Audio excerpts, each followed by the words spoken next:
So there's this restaurant chain with locations throughout North America.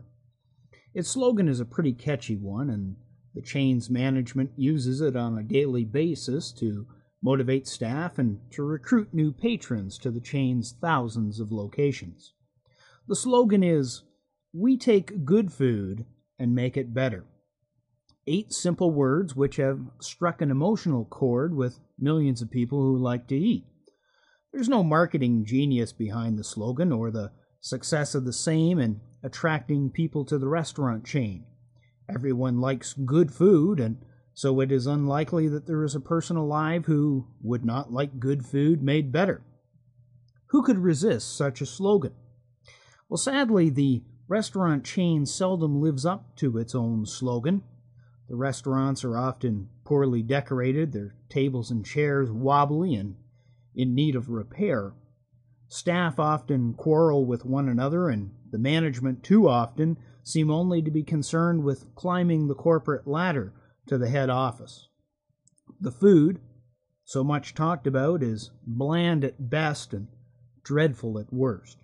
Yet as each new patron comes in for the first time to sample this good food made better, he sees a group of smiling faces, all lapping up the meal as if it was the greatest food on the planet, just like the advertising people said it was. The new patron does his best to eat his meal, even though the food offered does not appeal to the palate as sweetly as the words used to describe it.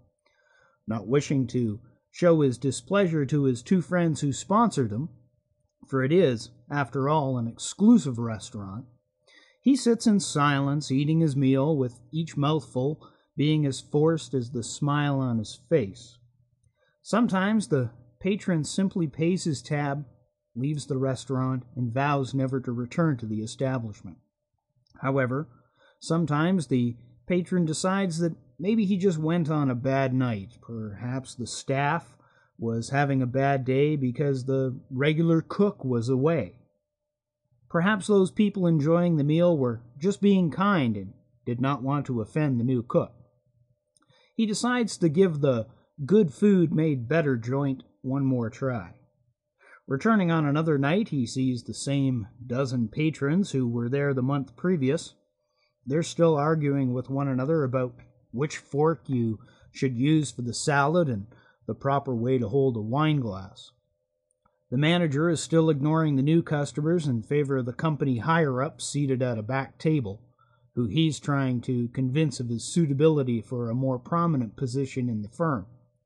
What's worse, the food is still bland, boring, and not what the sign on the door proclaims. Yet the regulars are lapping it up like it's their last meal. This time the patron decides that the marketing slogan is nothing more than 8 simple words cleverly arranged to deprive him of his hard-earned money. The thought occurs to him that maybe he could pull the manager away from the corporate wheels long enough to suggest a few things that could truly make the food better. However, he has a sinking feeling that he would be told, "But we've always cooked it this way before," or "We tried that once and the patrons didn't like it." He feels he might even be told that the head office would never allow it. So instead of voicing his concerns, exercising the old business axiom that the customer is always right, he says nothing. Instead, he leaves the restaurant and vows never to return, either canceling his pre-booked reservations on the way out the door or never returning and having his membership canceled by the chain via a nasty letter. He wonders how it is that the restaurant survives and why the same dozen diners seem to enjoy the food so much. His conclusion is a simple one. They like things the way they are, and the establishment will never change so long as the chain is run by people who like to make bland food and patronized by people who like to eat the same. And so we come to a problem that is rife within Freemasonry today. We advertise ourselves as an organization that makes good men better, and while that is precisely what we have done for millions of men over the centuries, it cannot be argued that we are letting down the many young men who enter our doors, who feel cheated and deceived. "I really feel that I've been sold a pack of lies," wrote one such young Mason recently on an internet discussion forum. How sad it is that a young man who has been a Mason for 1 year would feel that he has been lied to by an organization that has truth as one of its 3 greatest attributes. This is not the Masonry I signed up for, he continued in his posting, and in so stating arrives at the crux of our problem. Freemasonry in large parts of the United States and Canada is not offering what it is advertising. But if it advertised what it offered, would it receive many new candidates? Freemasonry, we take good men and let them sit in a room and listen to the reading of minutes and 45-minute debates on spending $50 on why we should or should not buy a plaque to show what great guys we are. It just does not have the same marketing strength as Freemasonry. We take good men and make them better.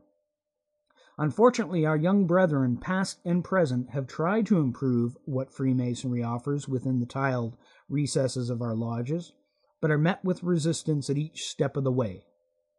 We say we are about making good men better through self-improvement, yet few are the lodges who apply the working tools within the body of a lodge to educate our young members as to how to do this. The Masonic Information Center recently released a publication entitled It's About Time.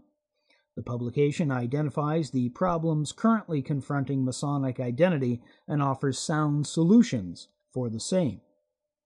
One of the most powerful statements in the 17-page documents is as follows. The square and compasses, the best-known symbol of a Mason, cannot replace the identity of living the life of a Mason, which is itself perpetually in a state of improving ourselves in body, mind, and spirit. Masonic imagery is a valuable resource when it inspires us to take new action consistent with our personal growth and enlightened thought.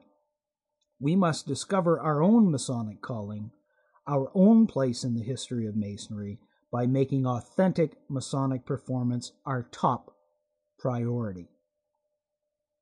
However, we have allowed, as the Masonic Information Center points out in the publication, Masonry to be shaped by the 20th century's emphasis on the Masonic ritual being the completion of the Mason's education about his fraternity.